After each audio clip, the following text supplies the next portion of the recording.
சென்னையில் நடந்த 23வது ஏசிய அளவிலான மூத்தோர் தடகள போட்டிகளில் தங்கம் வென்றுள்ள 78 வயது மூதாட்டியின் செயல் இளம் விளையாட்டு வீரர்களுக்கு பெரும் உத்வேகத்தை அளித்துள்ளது.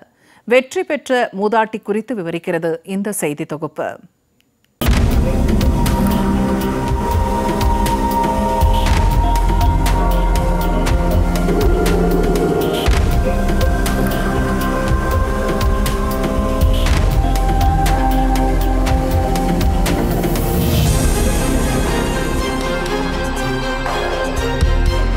முதியோர்களுக்கான 23வது ஏசிய அளவிலான மூத்தோர் தடகள போட்டியானது சென்னை நேரு உள்விளையாட்டு அரங்கில் நவம்பர் 5ஆம் தேதி முதல் 9ஆம் தேதி வரை நடைபெற்றது.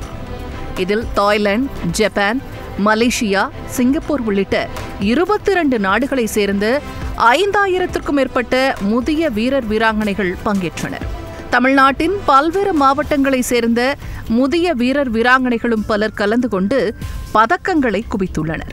அந்த வகையில் தஞ்சை மாவட்டம் பட்டுக்கோட்டையை அடுத்த அணைக்காடு கிராமத்தைச் சேர்ந்த 78 வயதான திலகவதி என்ற ஓய்வு பெற்ற உடற்கல்வி ஆசிரியை 400 மீட்டர் ஓட்டப்பந்தயத்தில் முதலிடம் பெற்று தங்க பதக்கத்தையும், நீளம் தாண்டுதலில் 2ஆம் இடம் பெற்று வெள்ளிப் பதக்கத்தையும் வென்று அபார சாதனை படைத்துள்ளார்.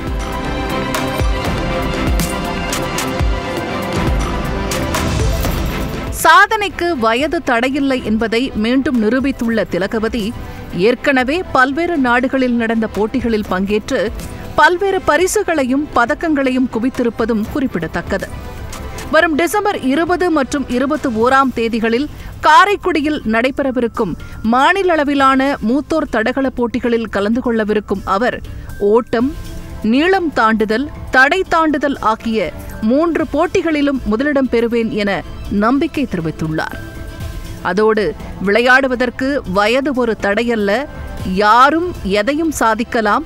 இப்போதுள்ள இளைஞர்கள் போதைப் பொருட்களுக்கு அடிமையாகாமல் செல்போனை பார்த்து நேரத்தை வீணடிக்காமல் விளையாட்டு உள்ளிட்ட துறைகளில் சாதிக்க வேண்டுமென அறிவுறுத்தியுள்ளார்.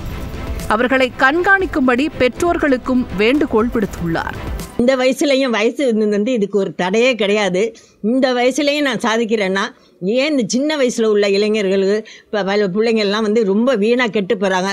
யாரும் சரியாக இல்லை. பெற்றோர்கள் தயவுசெய்து அதுகளை பார்த்து அதுங்களை இந்த கஞ்சா அடிக்கிறது, ஃபோனெல்லாம் கொடுக்காதீங்க.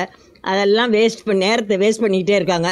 பல்வேறு உலக போட்டிகளில் சாதித்துள்ள ஓய்வு பெற்ற உடற்கல்வி ஆசிரியையான திலகவதி மேலும் பல போட்டிகளில் பங்கேற்று வெற்றி வாகை சூடுவதாக சூளுரை செய்ததோடு நிற்காமல் அதற்கான பயிற்சிகளை நாள்தோறும் அவர் செய்து வருவதும் பிரமிப்பாக உள்ளது. வருங்கால இளைஞர்கள் அவர்களுக்கு பிடித்த ஏதாவது ஒரு துறையை தேர்வு செய்து அதில் சாதிக்க வேண்டும் எனவும் கேட்டுக்கொண்டார். ஏதாச்சும் ஒரு துறையில் அவங்களுக்கு பிடிச்ச துறையில் அவங்க சிறந்து விளங்கணும்னு நான் மனசார வாழ்த்தி. ஓய்வு பெற்ற உடற்கல்வி ஆசிரியை திலகவதியின் இந்த செயல் பார்க்கும் அனைவரையும் பாராட்ட வைப்பதுடன் பார்ப்போரையும் சாதிக்க தூண்டுகிறது.